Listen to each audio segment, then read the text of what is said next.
Welcome to the Blue Collar Nation podcast, the podcast dedicated to making the lives of home service professionals better. Now join Eric and Larry to talk about all things home service. We are live on the Super Profit community. It's wonderful to see everybody. Got my business partner, Eric, and a whole bunch of people here in the Zoom room.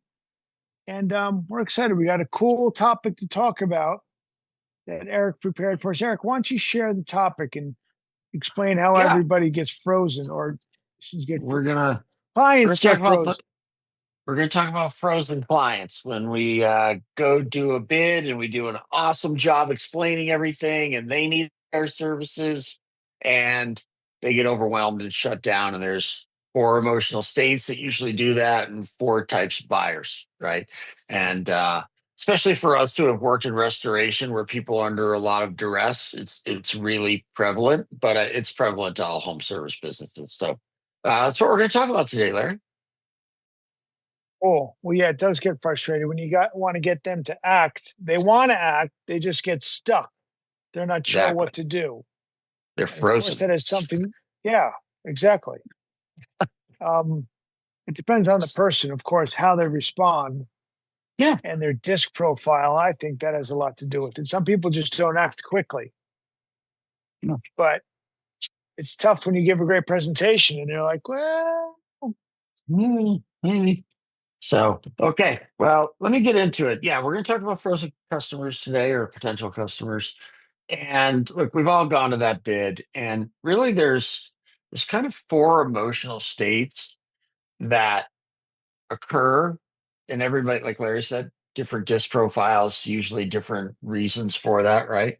First one is fear, right? Concerns about potential worsening of damage, or they didn't do their preventive maintenance or whatever, and now all of a sudden they're fearful of somebody coming in their house and doing work.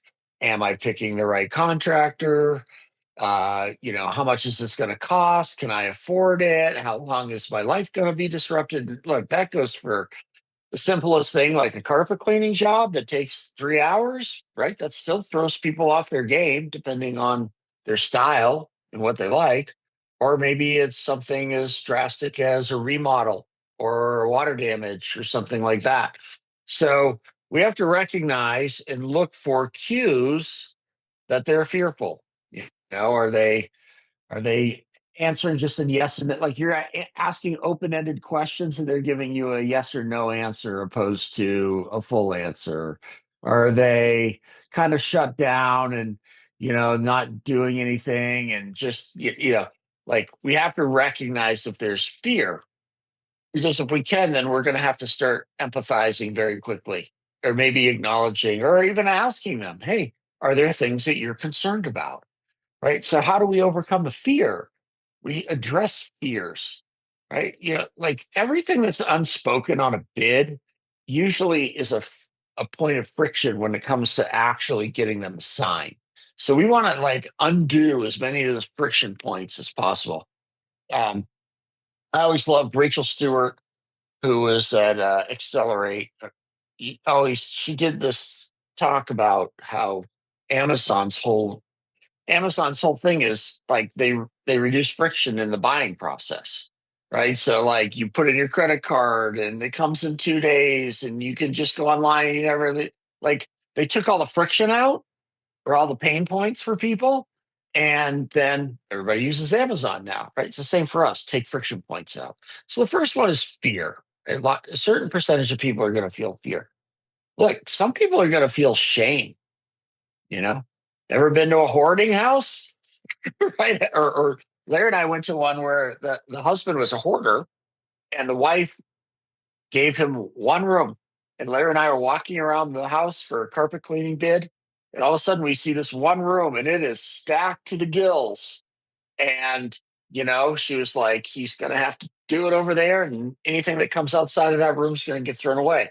Right. And, she had talked about how he has a level or a degree of shame around his malady, or disease, or affliction, and just doesn't really like people to come to the house, right? So a lot of times we'll go in and that person hasn't done preventative maintenance, or they know they should have done some things and they haven't, and they're feeling like a failure, or they're feeling like they should have prevented the issue, or they should have taken care of this a year ago or 5 years ago. How many times have we all been in a house and then that person's just apologizing about thing after thing after thing? Larry and I, we had a carpet cleaning company. As part of our company, and you'd go and people all of a sudden start apologizing for how the flooring looks. Well, what are they really telling you? I should have cleaned this 2 years ago. I should stay on this more often, right? So there's a lot of apologies. What's our job? Make them feel good about themselves again. Hey, look, this happens to everybody. You're not that unique, right? It's going to be okay. I'm here to help, right? The whole reason you called me is let's get this fixed, right? So some people are going to be shameful. We have to recognize that, and we certainly can't judge them. That's not our place.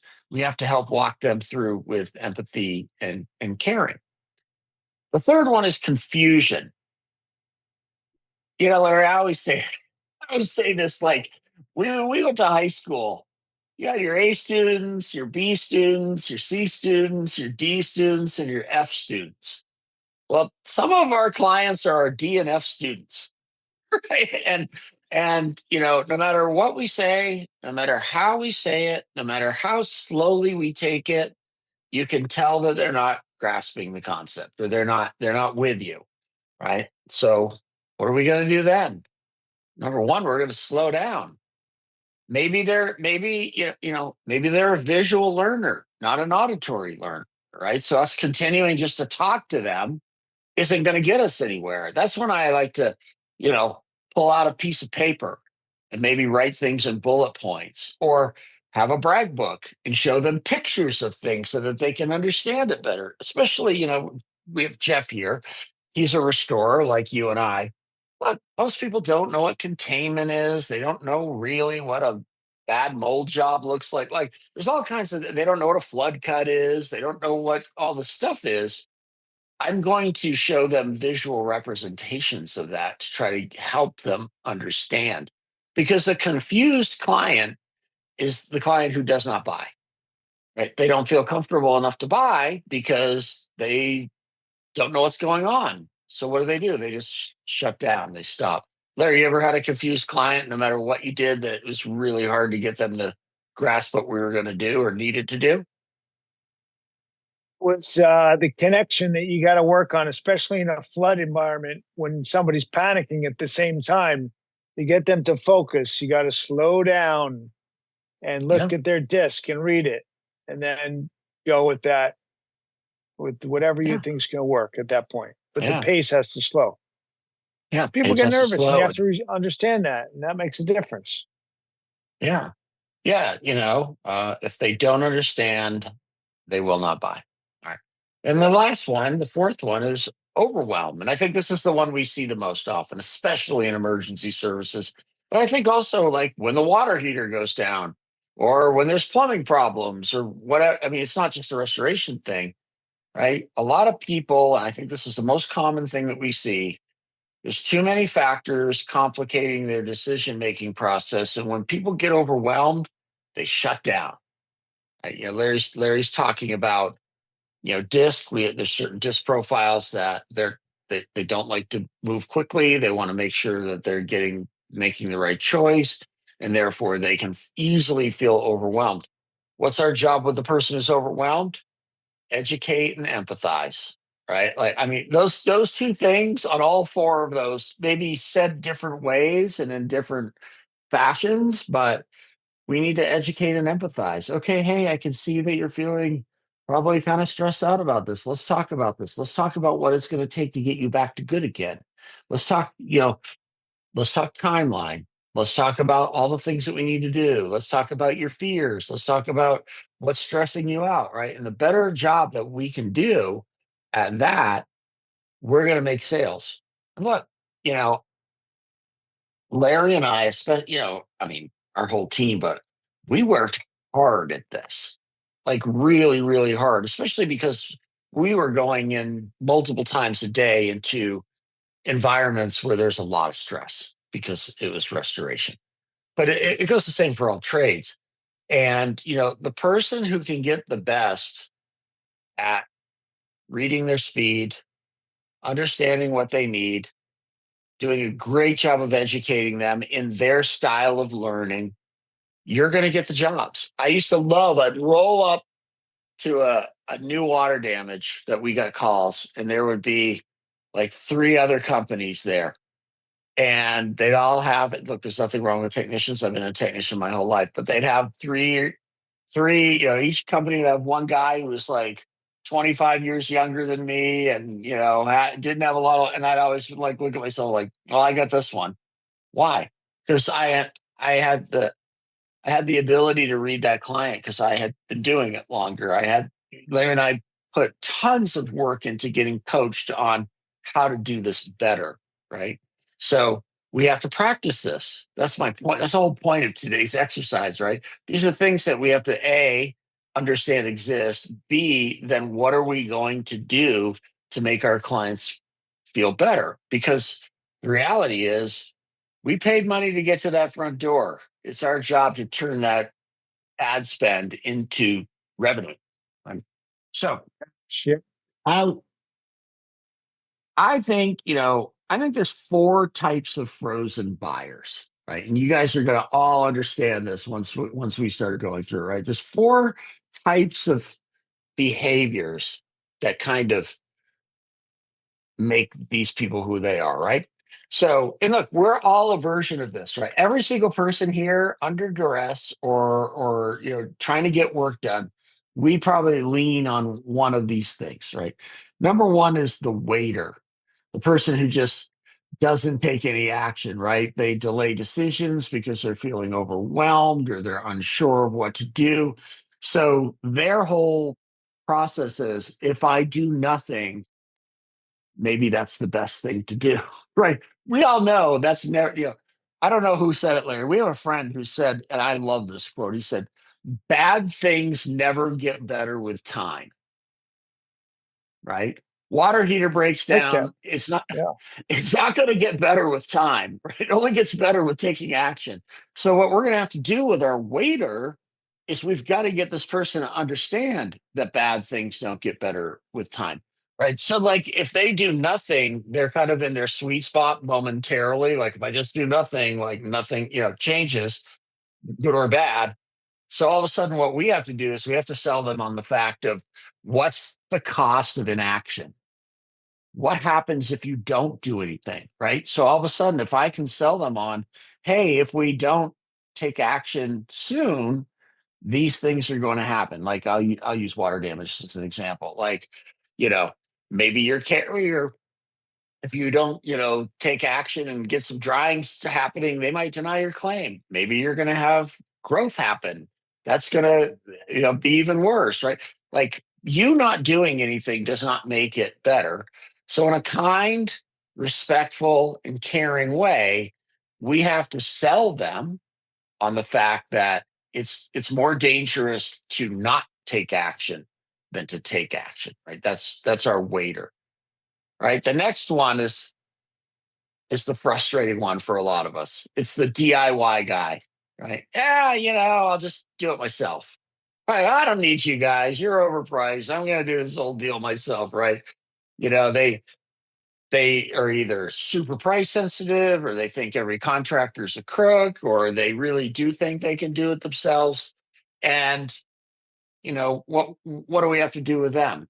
We have to get them to understand the bigger picture, right? Because a lot of times having a little bit of knowledge about something is worse than having no knowledge of something, right? And Larry and I used to see this a lot of the times. They say, "Oh, just it's Southern California. I'm just going to open up the windows. It's hot here. Everything will dry out naturally." Right? So, okay, great. Not true, by the way. Right? So now all of a sudden, I'm going to have to start teaching. With a DIY person, I'm going to respect the fact that they have skills. Like, dude, you you probably could do this. You look handy. You look like you right. I'm going to build them up. Hey, like because I'm not going to have confrontation with them. What's the point of that? Then I have no chance of making a sale. But what I am going to do is sow doubt of what do you do for a living, Larry? Oh, I own a business. Wow, you must work a lot of hours every week. Oh, dude, so many. So you do realize, like, if I brought my crew in here, this is like a 40 man hour job, right? That's 40 hours of guys who do it all day, every day with the right equipment to get this done, right? So are you, do you think that's something you're willing to do, even though you get this big business that you're running? And all of a sudden the DIYer is going, I don't have friggin' 40 hours. Like, I don't want to be doing this for weeks, right? So I'm going to try it with my DIY guy to put it in perspective of how big a job it is, understand whatever your trade is, that it takes skill and that they may have it, but also, like, warranties and all the other stuff, or of putting things in correctly, like if it was a water heater or toilet or whatever, right? I want to try to sow a little bit of doubt, or maybe reframe the difficulty of the job so that they start to question whether they want to do it or not. Right? The next one, this is the one that drives me insane: the denier. It's not that bad.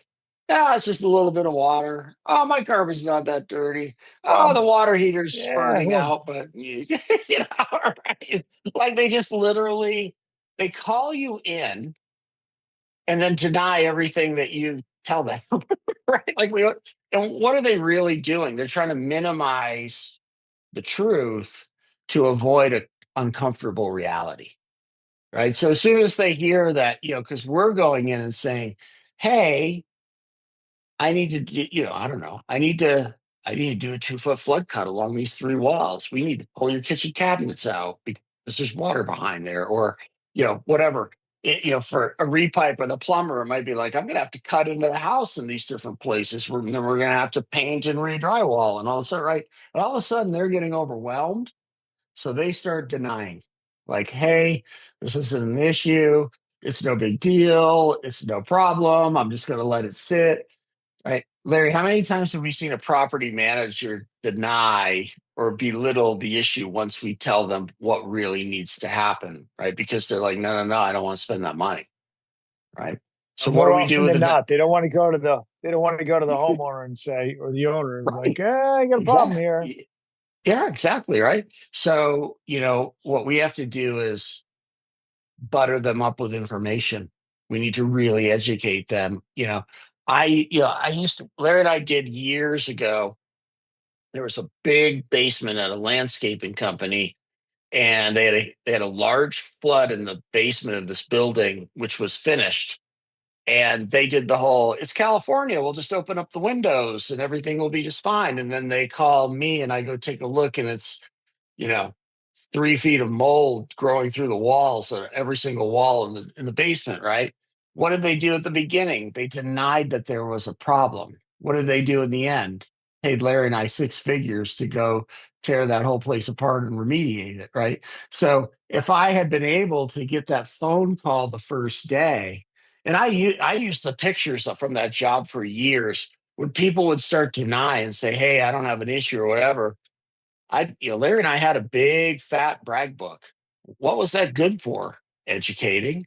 I'd be pulling out the picture. I would show people, hey, look, cool. Look, if you don't think it's a problem, that's fine by me. But let me show you a couple examples of people who didn't think they had a problem, and this is what happened in the end, right? I'm trying to show some social proof, right? I need to try to turn that denier around where they recognize, like, maybe I'm wrong, maybe I really. And why are they denying? They don't want to spend money. They don't want to deal with it, or they really just have zero understanding of the whole thing. So they just want to make it go away. But my question also would be, hey, you're denying all these things that I'm saying, but, like, yet you called me in for my opinion. So how come you called? Right? I'm trying to break a chink in the armor a little bit for a second, right? And then our last one. And look, this would be me if I was resistant. It's called the researcher, right? You're going to come to my house, tell me a bunch of stuff, and I'm going to not trust you, right? I'm going to say, that's cool. Thank you for the information. Now I'm going to take that information to try to regain a sense of control. Why do researchers do that? They feel out of control. They want to make the right decision. They want time to research.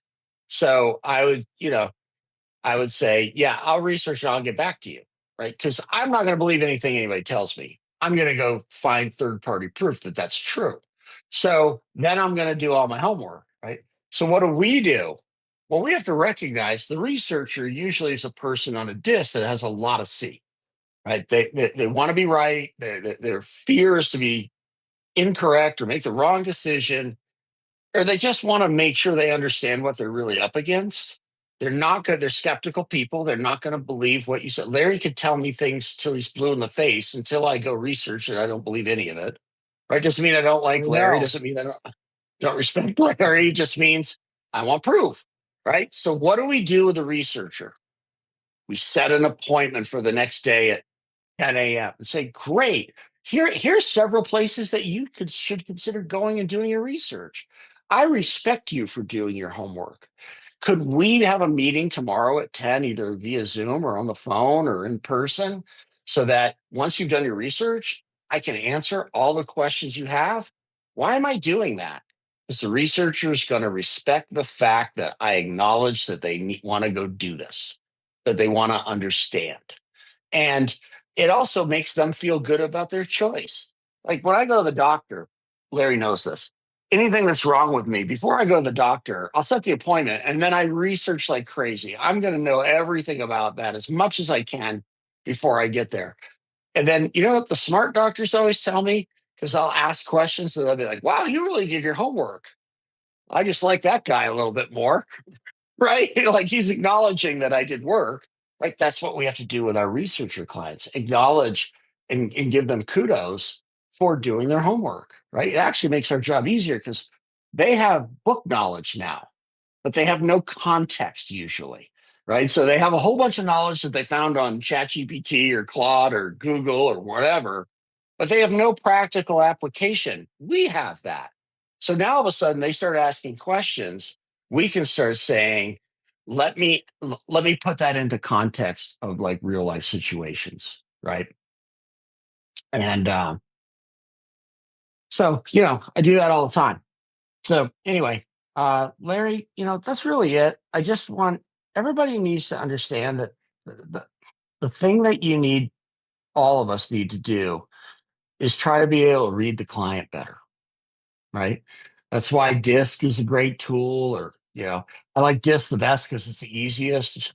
A lot of people like Myers-Briggs or Wonderlic or something like that, but DISC is simple because really, if you look at each one of the ones that I just went through, they kind of have a corresponding DISC to them, right? And if we can read that person well, we can manage that much better, look, I mean, I'll give you an example. I have a restoration company that I coach, that larger company, and they have a dozen or so salespeople that go out and sell every day. And just by doing the things that we're talking about, in 6 months, they went from like a 29% to a almost 70% closing rate. Why? Because we worked on dealing with people. Because look, I don't care if you're a plumber, a HVAC, carpet cleaner, restorer, landscaper. We're in the human being business. We sell to people. Doesn't matter if it's commercial, residential. It's all human to human. And the better that we can get with human beings, the better that we're going to get. And look, like I'll be the first to, like, I'm a task-driven person. This does not come naturally to me. Like in my mind, why can't I just tell you what needs to be done and you do it? But many people don't operate like that. So we have to be able to adapt. Thank you for listening to the Blue Collar Nation podcast. For more information about Eric and Larry and SuperTech University, please visit us at supertechu.com. That is supertechu.com.